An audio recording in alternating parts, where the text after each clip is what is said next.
mengapa engkau harus mengampuni? Karena kalau engkau tidak mengampuni kesalahan orang, Bapamu yang di sorga juga tidak mengampuni dosamu.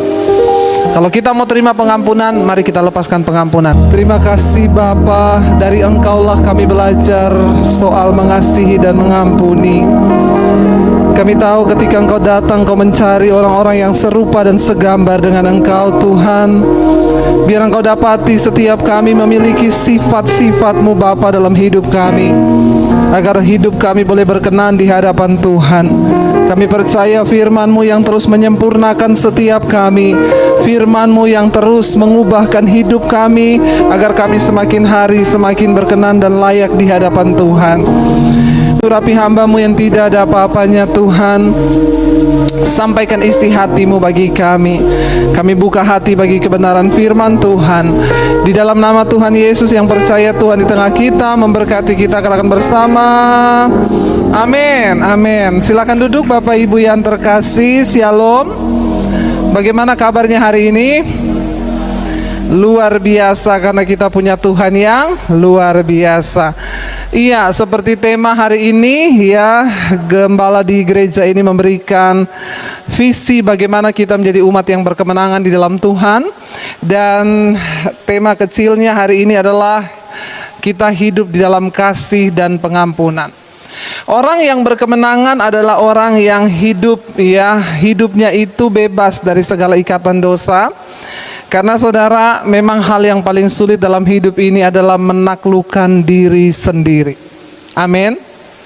Menaklukkan setan itu gampang ya, ketika kita tidak membiarkan celah untuk mendengar dia, ya dia pergi dari hidup kita. Tapi menaklukkan diri sendiri itu tidak gampang. Dan apa-apa itu jangan buru-buru salahin setan. Amin. Karena diri kita ini juga sebenarnya punya keakuan, punya ego, dan itu yang lebih berbahaya daripada setan. Diri kita sendiri yang bisa menggagalkan rencana Tuhan, diri kita sendiri yang bisa menggagalkan keselamatan. Nah, hari ini kita diberi tema tentang kasih dan pengampunan. Mari kita baca dulu bersama, apa sih kasih itu? Saya tahu saudara mungkin sudah hafal ayat-ayat ini, tetapi saya berdoa supaya Tuhan membukakan sesuatu yang baru. Kasih ada di 1 Korintus pasal 13. Kita mau baca sama-sama dulu. Ayat yang pertama sampai dengan ayat yang ke-8. Ya, saya mencoba menjabarkan secara cepat.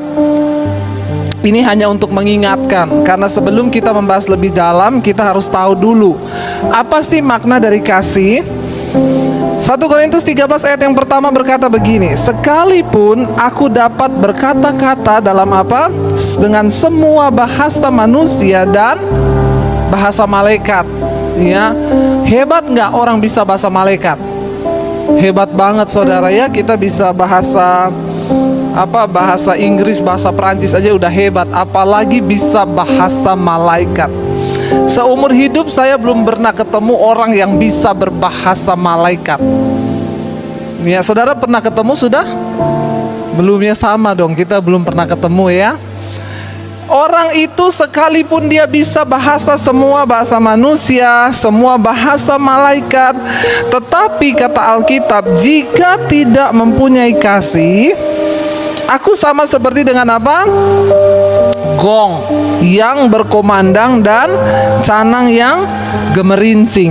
Ya, ayat berkumandang, ayat yang berikutnya dikatakan, sekalipun aku mempunyai karunia, ya, untuk apa di sana dikatakan? Untuk bernubuat, dan aku mengetahui segala rahasia dan memiliki seluruh pengetahuan, dan sekalipun aku memiliki iman yang sempurna untuk memindahkan gunung, tetapi jika aku tidak mempunyai kasih, aku sama sekali tidak. Padahal kalau kita lihat ini sudah semuanya wow. Ya, bayangkan menjadi orang yang mempunyai karunia. Siapa yang tidak mau? Bahkan sekarang banyak orang berburu karunia. Ya, ingin bisa bernubuat. Ya, di sini dikatakan, sekalipun aku mempunyai karunia bernubuat, mengetahui segala rahasia. Wow, orang kok bisa tahu semua rahasia itu melebihi dukun. Ya, semua rahasia dia tahu. Ada ibu-ibu yang mengetahui rahasia suami. Makanya bapak-bapak hati-hati. Karena siapa tahu istrimu punya karunia mengetahui rahasia. Kebanyakan istri-istri itu punya karunia ini. Iya nggak ibu-ibu ya? Mengetahui semua rahasia. Tapi jangan sok tahu. Lalu di sana dikatakan lagi apa? Aku mengetahui dan memiliki seluruh pengetahuan. Wow, nggak ini orang? Semua pengetahuan dia tahu. Berarti dia lebih pintar daripada Google. Ya, kita kan semua apa-apa cari di Google, saudara. Sekarang nggak adalah orang bodoh ya. Kita semua itu sekarang bisa belajar ya, dari Google itu sudah ada semua pengetahuan. Anak-anak sekarang aja ya, kalau sakit langsung Google. Ya, semua langsung Google. Ayat ini berkata, tapi sekalipun engkau punya semua pengetahuan, bahkan sekalipun aku memiliki iman yang sempurna, bisa pindahkan gunung, kata Rasul Paulus, kalau aku tidak memiliki kasih, maka aku sama sekali tidak berguna. Imannya sempurna loh, saudara. Wow ya.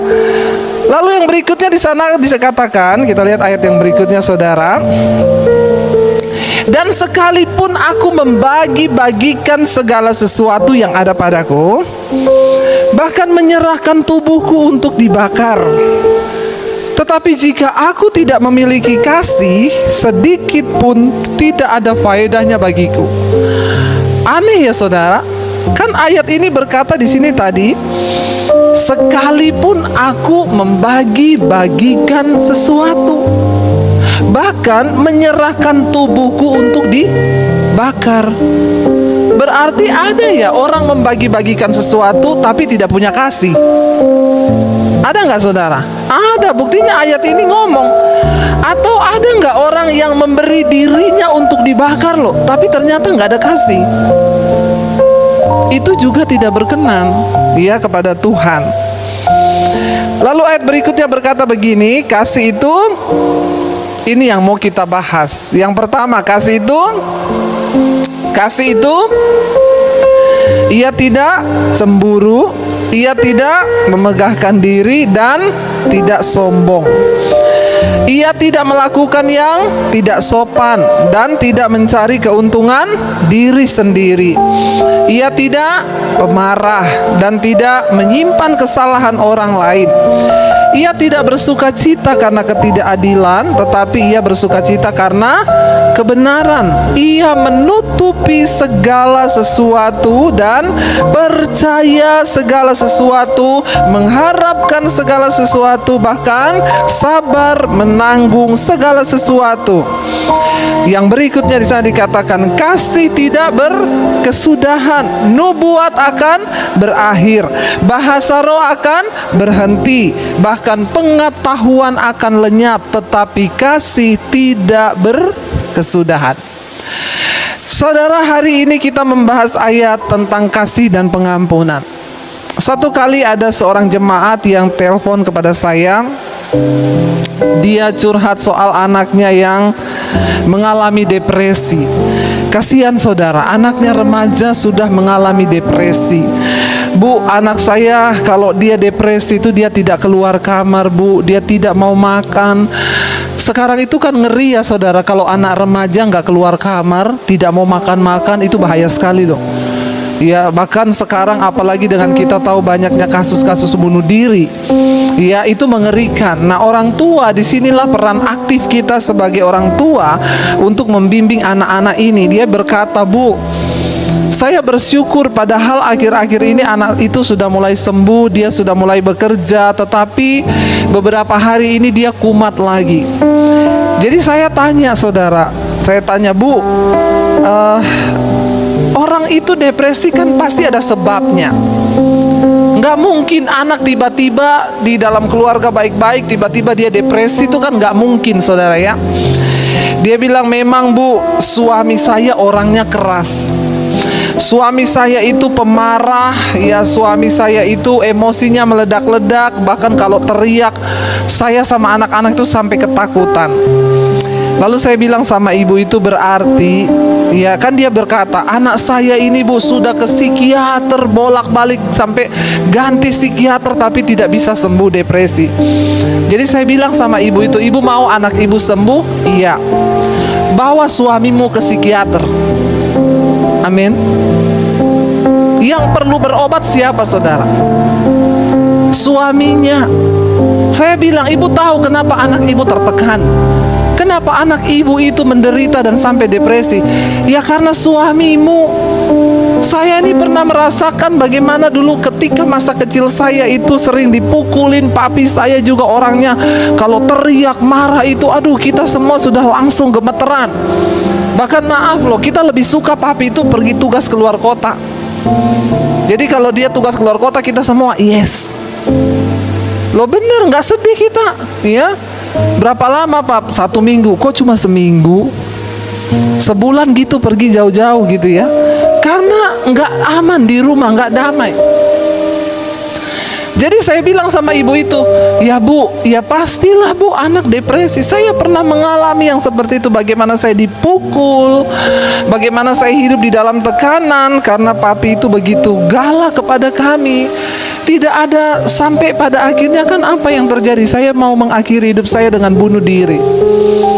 Saya merasa hidup nggak ada gunanya. Saya merasa hidup nggak ada artinya. Itu depresi tingkat tinggi. Bapak Ibu yang terkasih, firman Tuhan berkata, hari ini kita harus hidup dalam kasih dan pengampunan. Coba kita buka bersama, tadi hanya pembukaannya, Kolose pasal yang ketiga ayat 12 sampai ayat 14. Kolose pasal yang ketiga ayat 12 sampai dengan ayat 14 ya, firman Tuhan berkata begini, baca sama-sama 1, 2, 3. Karena itu, sebagai orang-orang pilihan Allah yang dikuduskan dalam kasih-Nya, kenakanlah apa?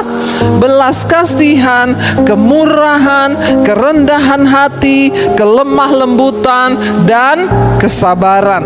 Ayat yang berikutnya, sabarlah kamu apa? Seorang terhadap yang lain, dan ampunilah seorang akan yang lain apabila seseorang menaruh dendam terhadap yang lain, sama seperti Tuhan telah mengampuni kamu.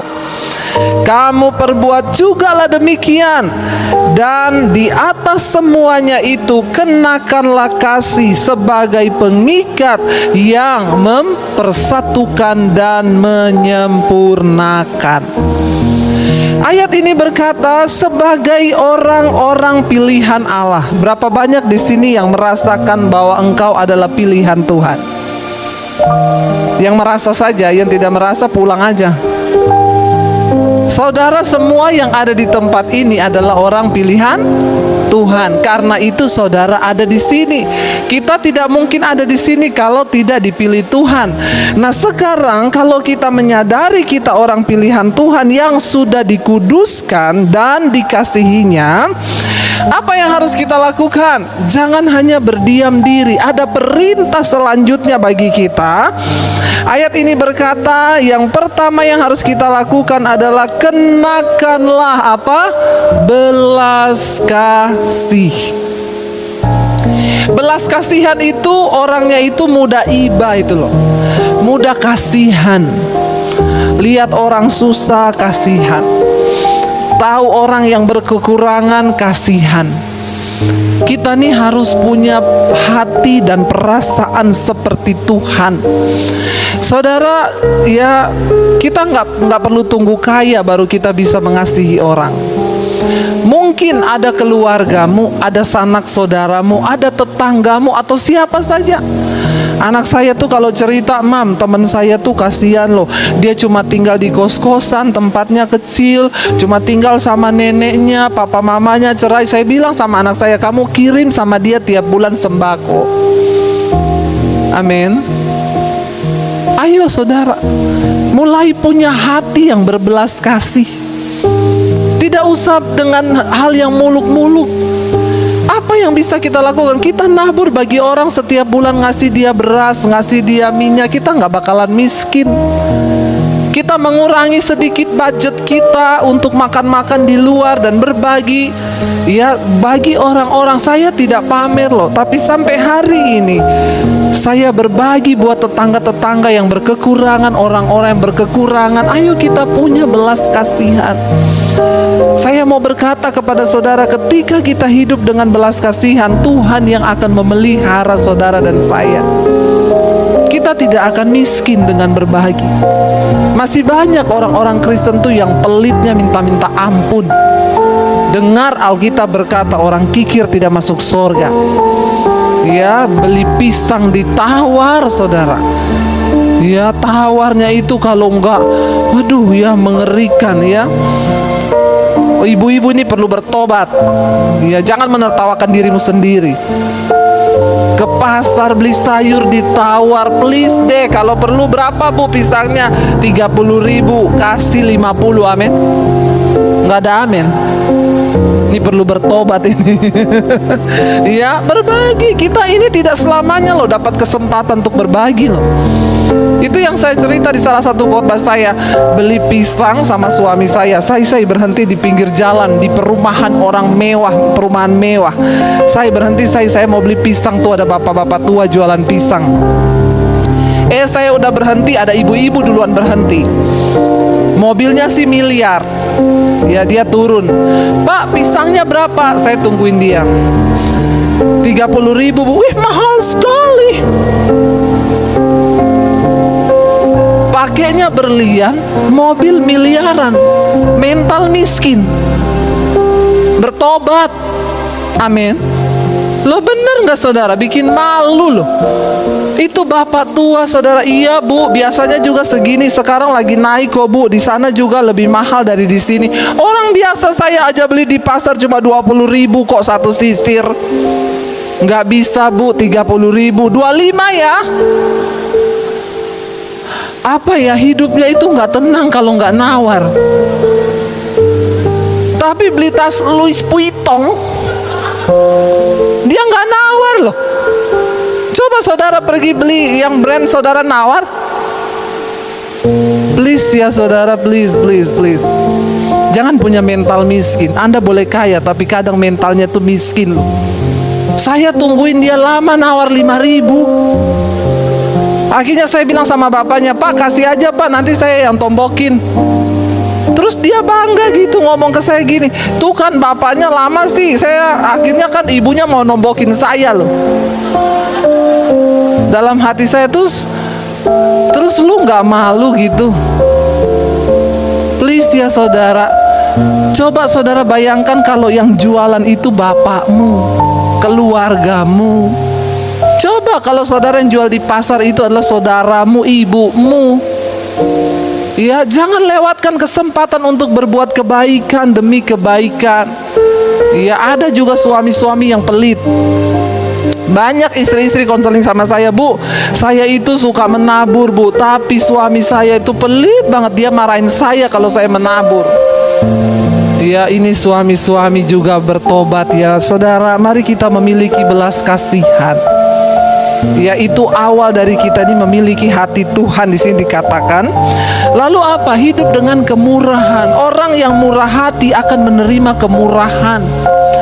Lalu hidup dengan kerendahan hati, kelemah lembutan dan kesabaran. Suami istri di rumah, ya, hidup dengan rendah hati satu dengan yang lain, dalam kesabaran dan kemurahan. Jangan berantem, nanti anakmu stres dan sakit jiwa. Amin.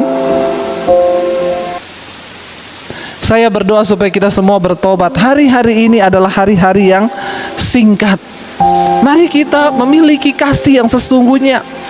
Lalu di sana dikatakan, sabarlah kamu seorang terhadap yang lain dan ampunilah seorang akan yang lain. Apabila seseorang menaruh dendam terhadap yang lain, kamu harus ingat ini, sama seperti Tuhan telah mengampuni kamu, maka kamu juga wajib mengampuni sesamamu manusia yang memiliki salah kepadamu.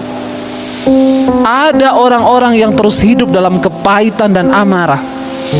Kemarin saya dapat telepon dari seorang ibu saudara. Dia telepon sama saya terus. Saya lagi masak, ini telepon bunyi. Saya nggak bisa angkat telepon kalau dekat kompor, bisa meledak. Jadi saya jauh-jauh, saya WA dia, ibu ada apa ya? Please bu, sebentar bu, angkat dulu teleponnya, penting.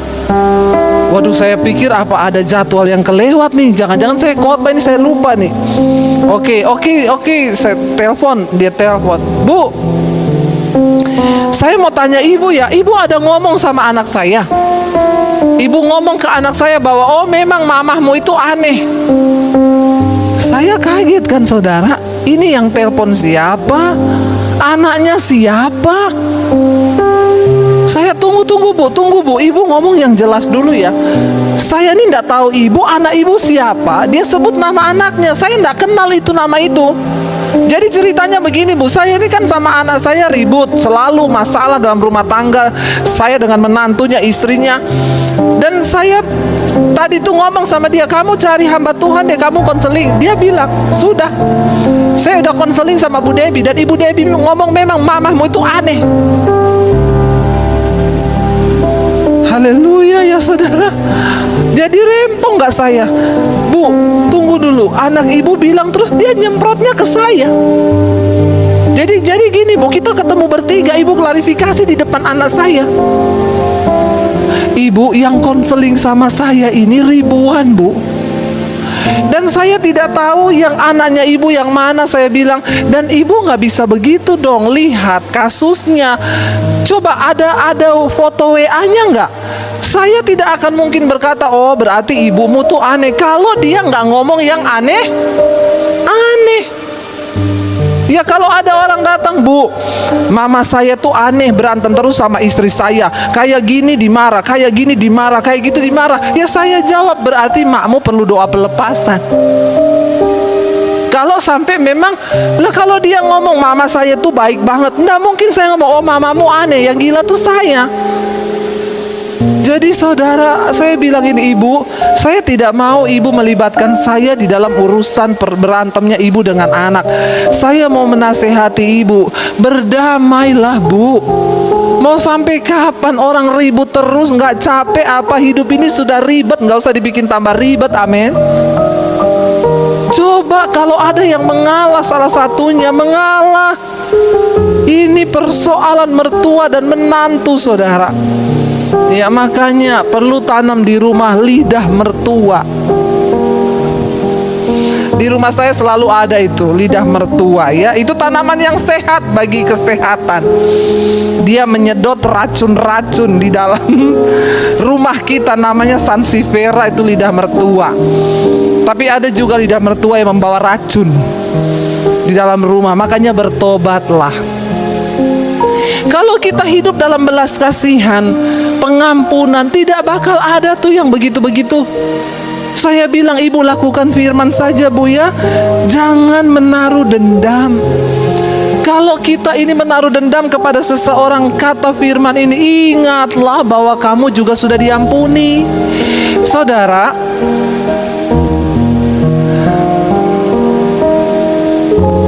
keliling di sini mas. Ya, saudara, ya sampai di mana tadi itu? Jadi kita ini hidup kan ya, cuma paling kita ini hidup berapa lama? Orang itu kalau menyimpan dendam, dengar baik-baik, itu akan mempengaruhi karakter lo. Orang yang terluka itu akan cenderung melukai. Orang yang hatinya belum beres, perkataannya melukai, sikapnya suka melukai orang. Kemarin saya dengan anak-anak kan kita jalan-jalan saudara ya, weekend, yuk kita pergi makan keluar lah ya. Hari Sabtu ya, kita pergi yuk bareng-bareng, yuk pergi. Lalu kita pergi ke satu restoran tuh yang ada alam-alamnya. Lah saya ini kan suka foto, memang dulu cita-citanya foto model, tapi tidak terjadi ya, jadi tidak kesampaian lah. Jadi ya suka foto, lihat pohon foto, lihat hutan foto, lihat langit foto. Jadi kita foto-foto lah sama anak-anak. Dede fotoin mami, sini mami fotoin. Ada orang lewat, dan saya tahu itu orang Kristen mungkin saudara ya, karena dari tampangnya si Kristen. Lewat saudara, lewat di depan kami, sengaja ngomong ini. Saya tuh bingung ya, kok orang itu di mana-mana foto, di mana-mana foto. Mudah-mudahan bukan jemaat sini. Anak saya tuh sempat emosi saudara. Anak saya bilang, ada ya orang kayak gitu ya? Saya bilang, maklum, hidupnya nggak bahagia. Kita dengan foto aja udah bahagia. Justru kamu kasihan sama dia.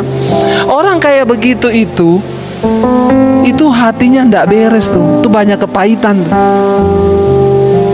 Kadang-kadang saudara bingung gak kita? Yang pakai jilbab lewat ya, kita lagi foto-foto, mau difotoin ndak? Itu yang pakai jilbab. Yang Kristen sambil lewat, heran deh, di mana-mana foto orang kok. Mau saya sautin, kepo lu. Tapi nanti saya sama gilanya sama dia. Tapi saya bilang sama anak saya, kasihan.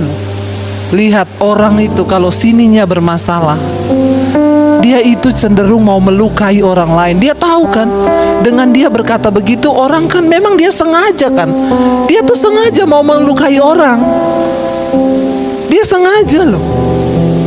Makanya saudara, yuk lepaskan pengampunan. Ya, supaya hidupmu tuh gak aneh.